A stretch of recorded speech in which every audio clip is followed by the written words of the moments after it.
The Innovators Network. Welcome to the Killer Innovation Show, the longest continuously produced podcast in history. Each week, Phil McKinney brings you the insights and strategies to amplify your creativity and innovation skills. Here's your host, Phil McKinney. Hello and welcome. I'm Phil McKinney. This week, we are reaching deep into the archive and bringing you one of our most downloaded shows. Enjoy. This episode is sponsored by Zoom. With Zoom, you can streamline your communication, collaboration, and creativity all in one place.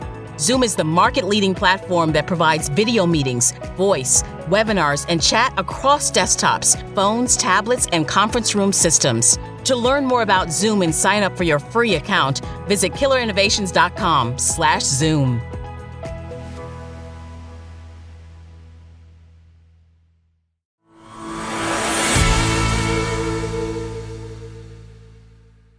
AI has become a buzzword that many apply to almost anything and everything.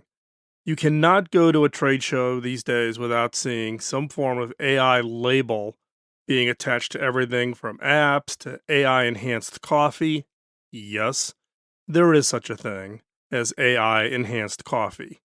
There's AI-influenced healthcare, there's smart agents, and I've been talking about the negative side of the AI buzzword problem. But AI is in a transition. It's transitioning from this hype label, or some would call buzzword bingo term, to becoming real. Around 2016, the convergence of computing power benefited from Moore's Law, funding, investments, venture capitalists, the explosion of data, and open source platforms tipped us into the AI-driven, what some are calling the fourth industrial revolution. AI is a worthy successor to mechanization or mass production, automation. Each one of these have propelled us through the three earlier industrial revolutions. AI can make a difference in accelerating disruptive innovation by bringing a data-driven approach to innovation, invention, and creation. Now, I'm going to throw a flag here talking about data-driven approach. I've written some past blog posts. I've talked about it here on the show. You have to be a little careful about being overly data-driven. I've shared the story before of my years as the CTO at Hewlett-Packard, where the CEO at the time, Mark Hurd, was so data-driven that we would get into what we call these extreme benchmarking analysis, where data drove the decision making on a day-to-day basis. Now, I'm all for data, but data is just one of many inputs. And AI can play a role in that, in sifting through just massive amounts of data in order to better understand what it is, the decisions that you need to make. Now, with all of this, is it really AI invented? Is it AI innovation? Let's step back. Let's not forget that innovation and creation is inspired from our own learnings and experiences. When we say, I have invented, or I created, or I came up with this idea, it's inspired from our own learnings, our own experience. That also includes inspiration from others, what others have done before us. Now, any innovation, if you look and dig deep enough, you will realize that there was something that came before. Something that was that spark, that thing that just triggered it. Look, Einstein was inspired by a physicist ahead of him. Edison was not the first one to invent the light bulb. He was the one to perfect the light bulb. Henry Ford did not invent the automobile. He improved upon the work and the ideas that occurred before him. So even as humans, as we are creative, as we are inventing, we take that inspiration as input as we think through and let our subconscious kind of noodle on it before the light bulb goes off and we've got our big idea that we're going to go do something with. Now, In AI, it can make a difference in accelerating all of this work. But again, is it AI invented or AI inspired? So, as I was saying, input and experience plays a key role. And for AI, that comes from the form of the training data supplied to the system. Now, training data is the set of information that you feed to an AI system, and it learns and is recognizing patterns within it. So, the early experiments for artificial intelligence was feed it a bunch of photographs, point out the photographs that had a cat in it. It learned what the cat in the photograph looked like, and therefore you could feed it any photograph and it would tell you if it had a cat in it or not. But it needed large amounts of images, and you didn't have to point out the cat. You just had to say, this photo has a cat in it. This photo has a cat in it. This photo does not have a cat in it. And it would learn to discern what is a picture of a cat look like. So training data is critically important. That's what allows AI really to do what it does. And it's part of an element that we call machine learning. And it is about this recognition of the patterns and identifying the best solutions to achieve the defined goals. Early goals, tell me which pictures have a cat. Current goals, much more sophisticated, much more exhaustive, looking at things like make something smaller, make something bigger, optimize for space, optimize for cost, whatever the objective is. But you have to have the training data to let the AI engine go off and do its work. Now, that historically has been applied to games like chess and Go, which in the past many believed humans had a unique advantage. Now, there's many examples where AI now has beat humans, such as Deep Blue's win over Gary Kasparov, the chess champion. Now, it took multiple times. The first time Deep Blue played against Gary won. Then there were some ties, and then eventually Deep Blue got so good that now it can regularly beat the world ranking champion. Or take another example, IBM Watson, which won over Jeopardy, so over the human trivia kings, and being able to make and weird kind of esoteric connections. Or most recently, Google's DeepMind Go playing bot won against the Korean Grandmaster of Go. And in fact, it was so devastating to the world of Go players that the top player has retired, saying that a human will never be better than a computer at Go now that this threshold has been achieved. Now, is this proof that AI is becoming smarter than humans?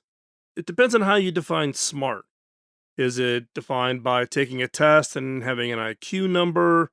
Is it the ability to memorize a massive amount of information?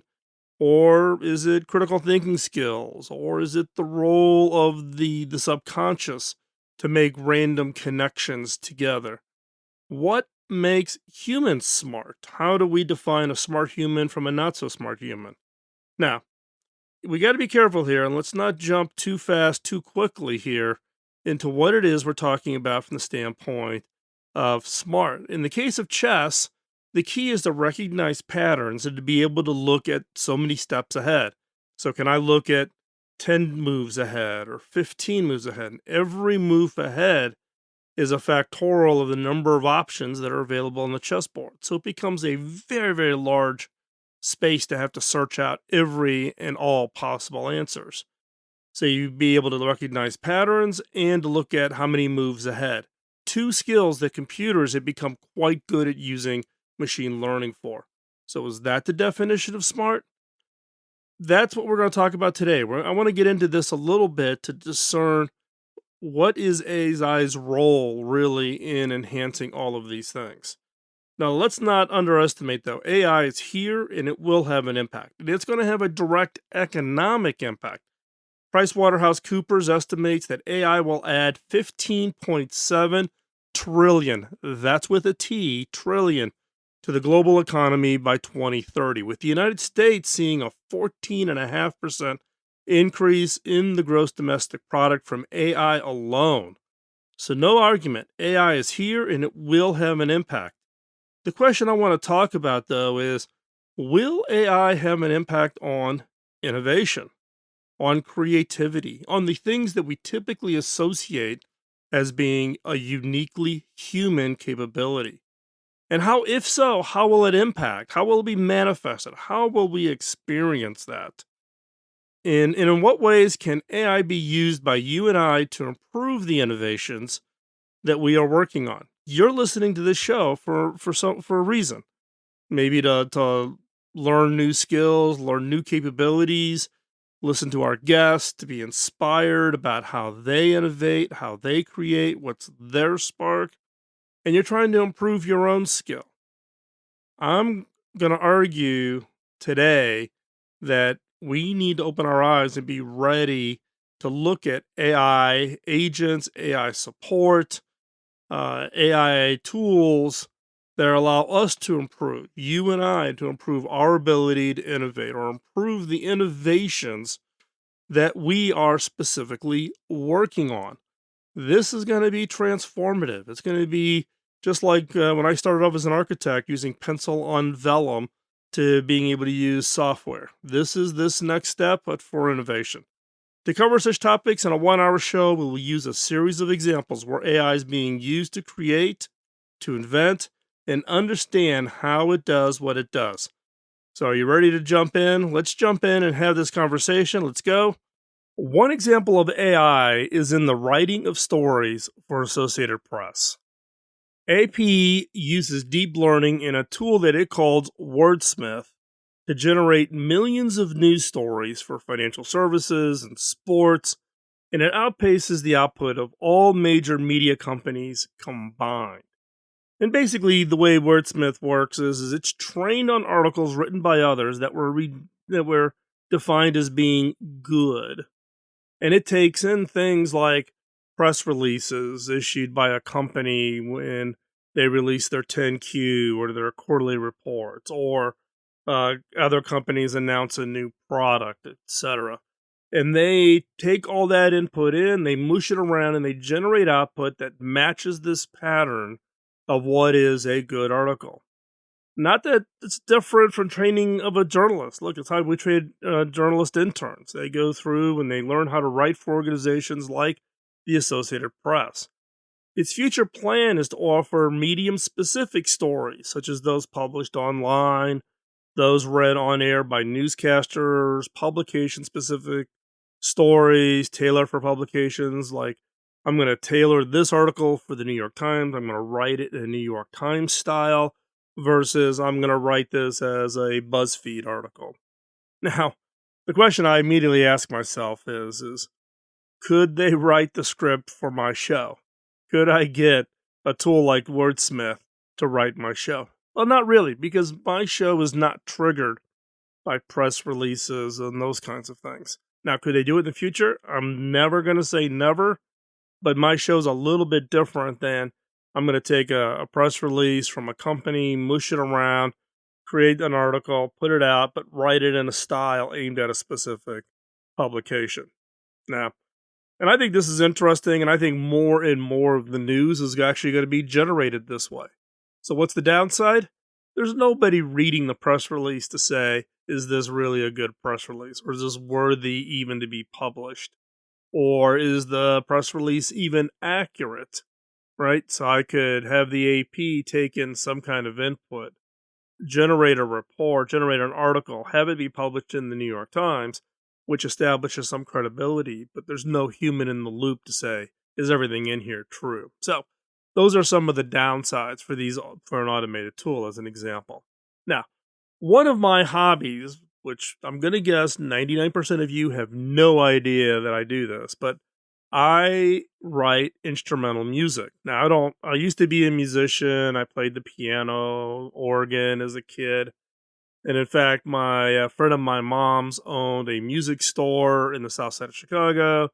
And I was the cute redheaded kid that sat in the front of the store. It was in a mall playing music to draw people into the store to look at maybe renting a piano so that their kid could learn how to play piano. Now, I'm going to tell you that that was 40 years ago, 45 years ago. So that's a long time ago. And I don't play anymore. But I use software. I use digital audio software and I use one called Ableton.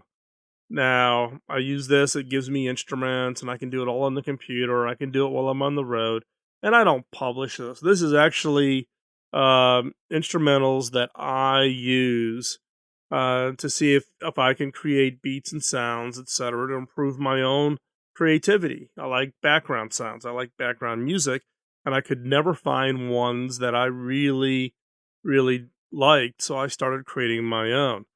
Recently, though, there has been a new AI plugin for Ableton called Magenta Studio. Now, it's based off of the Google AI research work.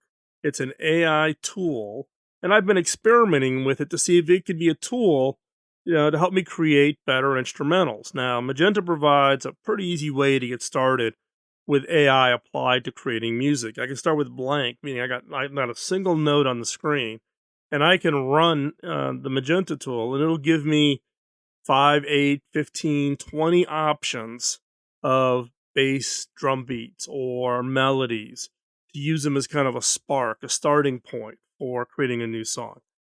I can start part of a song, feed that into Magenta, and then it will use that to kind of tailor the options that it gives. Or if I've got maybe the beginning of the song and an end of a song, but I don't have the middle, Magenta can try to fill in the middle part of that. So it's a tool, but it still requires me to say I like that or I don't like that. But in this case, by giving everyone easy access to machine learning models for musical patterns, the research team is testing out AI's ability to generate and modify rhythms and melodies that we as humans, we being kind of that arbitrage of persons, do we like it or not? Now, another example of AI applied to creativity is when Christie in October 2018 auctioned its first work of art generated by an algorithm called Generative Adversarial Network, or GAN. The GAN approach meant that AI was fed 15,000 portraits painted between the 14th and 20th century that trained it in a style of art. Then a portrait was created by one computer, the generating computer, that attempted to convince a second computer, the discriminating computer, that the image it generated should pass as real art. The discriminating computer is trained with portraits to teach it how to discern what a good portrait is. The generating computer task is to create convincing art through this feedback loop, which improves both their capabilities over time, and effectively an AI version of the famous Turing test. So what's a Turing test? It was created by Alan Turing as a definition for determining if something is intelligent. It is where a human asks a question through a computer screen. If the human cannot decide whether a human or a machine is responding to these questions, the machine would be deemed intelligent. In the case of generating good portraits, the system got pretty darn good at it. The portrait that passed the test was sold for $432,000, or 43 times higher than what Christie's own estimate was. That's right, 43 times. And in this case, using GAN, which is kind of the latest and hottest thing in artificial intelligence, you're creating this feedback loop. The generative AI is creating the painting. The discerning computer on the other side is looking at whether or not it can discriminate. Is that good artwork or is that not good artwork? And through that feedback loop, it keeps generating and generating and improving and improving and improving to the point where someone is willing to pay $432,000 for a piece of art developed by artificial intelligence. This use of creativity does beg an important question. Who should get the byline for the article published by the Wordsmith tool for AP? Is it Wordsmith? Who gets the songwriting credit for the new song if it was the spark that inspired the song? Or who should sign their signature to the painting that came out of a GAN network-based AI approach? Who gets credit for it? This is a big conversation occurring in the innovation world when you use such tools. So what do you think? Where do you fall on this path? We have seen how AI can be used as a tool for writing articles, such as Wordsmith for the Associated Press, creating music, the AI plugin tool for Ableton, or for creating a painting using a GAN network AI approach. So, the question, though, that I want to ask, given the topic of the show, is could AI be applied to creating ideas that result in high impact innovations? Or more fundamentally, could AI replace human creativity? Now, for example, this tool does not exist, but sitting back and thinking about what could be the possibility, there could be a case where we could apply it to what we do here. Now, in addition to the radio show, there are people who have bought my book or who bought the card decks for the questions. Um, there are people out there who teach the workshops that I've designed and developed. They've licensed them and then they run these workshops. So, in fact, recently there was one that I actually personally taught, which is very rare. I don't teach these very often anymore. But I did teach a disruptive ideation workshop that I just facilitated for the U.S. Marine Corps at Quantico in Virginia. Think about it though from an AI perspective. I could use everything generated across all of these workshops that are now being taught worldwide as the training data for the AI engine. So, in the case of the Marine Corps, we've now facilitated that workshop twice. So, we have twice the training data. That includes things like the problem statements. How do you define what the problem, the area of focus is? You've got the raw ideas from an individual ideation portion of the workshop. You have the expanded ideas from team ideation, where individual ideas now are enhanced by the other members of the team. Then you come up with your best ideas from the ranking stage, the result being the selection of the best idea that you're going to move forward with. Now, the objective would be to train the AI to correlate the problem to the best idea. Could you train AI to say, understand the problem, understand all of the possible idea options, and pre select and get down to the best idea? I don't think so. I'm not quite sure that you can make that big of a leap with today's engines.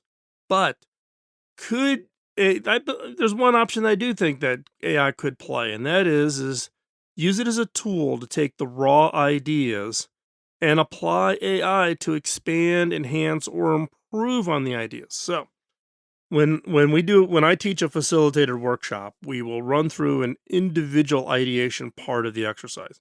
Everybody's heads down, no talking, and people are just cranking out ideas as fast as they can. Then they stand up and they share those amongst their team. Team could be, 8 to 12 people. Everybody stands up, shares an idea, and the ideas get grouped because you'll have duplicates or very similar kinds of ideas. Then it becomes into how do I enhance those ideas? How do I take that idea and make it better? How do I plus it is another way we refer to it. Could you use AI to look at those ideas and then come back with a series of things that would enhance it? Think of it its own version of Scamper. Scamper is a tool. I've taught it many times. There's actually past shows on it. You can hop on over to killerinnovations.com. Just type in Scamper. You may have to go over to the blog now that I think about it. Go over to philmckinney.com and type Scamper in. And there's a whole series that teaches you how to use Scamper to take one idea and enhance it and expand it and make it a significantly different and better idea. So could AI become a digital version of Scamper? Yeah, it could be. Now, this is something I could get excited about. It's a tool to help the human side of brainstorming get past the mental blocks of generating more or better ideas. Similar to the way that I use Magento and Ableton to maybe get started with a drum beat or a melody that I in turn then turn into an instrumental song that I use for my own facilitated workshops or when I'm running my own personal, one-on-one kind of innovation efforts. This would just become yet another tool like any of those. So, if we use AI as a tool to create, let's get back to the question that I asked before. Who should get the byline for the article published by the Wordsmith tool, or who gets the songwriting credit when it comes to a song created using Magento Studio, or who should sign their signature to the painting, or who should get the credit on the patent application for a tool that helped in the brainstorming? Now, AI arguments what authors and augments what authors and inventors can do. Now, just as calculators make advanced mathematics more accessible without having an innate talent at arithmetic, AI makes creation and innovation more acceptable to a wider range of people by simplifying tasks and freeing up human experts for what they do best. Now, there will be some who will nitpick on whether AI produced a song or a drawing or a drug shows anything more than derivative creativity or inventiveness honed on human experience and guided by human programmed code. I can take the other side of the table of this argument and say they're ignoring that human authors and inventors do precisely the same thing. We use inspiration from others to create something new. In the case of AI, it's fed a specific library of inspiration of data, the learning or training data set. That is that AI's version of inspiration. Human inspiration is not controlled or fed to us. We can gather it from anywhere. Eventually, people would argue that AI will do the same thing. You just plug the AI onto the internet and it just starts sucking in anything and everything that it can read. So is it really that different from what a human does to what AI does? Now, with advances in machine learning, the interaction between the algorithms and the creative process is changing. AI now allows artists to find unexpected beauty in the chaos and complexity that exceeds really even our human ability to grasp it.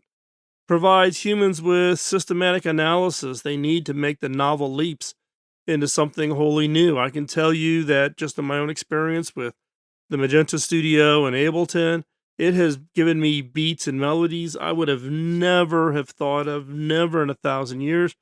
But then once you hear it, you go, wow, that's really great. I love that. That's the path I am going to go down. Now, these new forms of AI can interact with artists in a fashion like improvisational jazz, where musicians feed off of cues from each other in a creative feedback loop. Now, no AI is in itself the wellspring or the creator of creativity, in my opinion. I do not believe that AI is really the creator of creativity. The creativity that AI displays flows either from the algorithm used to design and train it, or from the instructions provided by the users operating it. And unlike human beings, algorithms do not have the quintessential linchpin upon which to hang creativity, and that is free will. Right? Sometimes we can't even describe why I like a certain beat or a melody that's being played in music. I just know that I do. It's something that I feel. It's something I can't score it through some kind of a point system and say, oh, that's a 14.3, therefore I like it. That's part of that free will.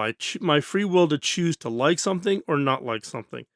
AI is not something to be afraid of. It's something to engage with. It's something to experiment with. All of these topics that we're talking about today, if there's a Luddite fear of AI prevails, we risk destabling the very foundation of investment, risk-taking, entrepreneurship that has propelled the progress of science for thousands of years. If we sit back and we play and wave our hands and we're all scared of AI, we will kill it. But think back, if things had been killed, we had not advanced on medicine or transportation or other things.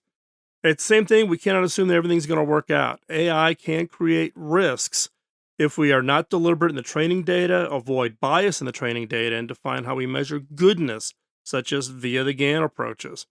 Critical to having a discussion is how we as a society will make decisions based on what AI is telling us. Now, I am very optimistic about the role AI can play as a tool, especially given my own personal experience with AI enhancement to music correction. This is an area that we will see explosive investment and introduction of new tools based on AI. So we will keep an eye on it here in the show, and we will bring you regular updates.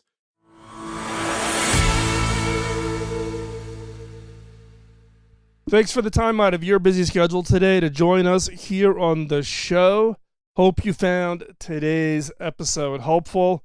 You can post it in the comments wherever you get your podcast. Or if you want, you can hop on over to the Innovators community. That is theinnovators.community. You can hop on over there and post it over there. We have shows. Each show we also post over there. The community, it's free of charge. No charge to become a member of it. And that's where innovators hang out. That's where innovators hang out and talk about their ideas, their stories, get feedback, ask for help, help others. So go over, check that out. Also, I would ask a favor. The role or the purpose for doing the show, we started the show back in 2005. Yes, we started podcasting before iTunes was around to even support podcasting.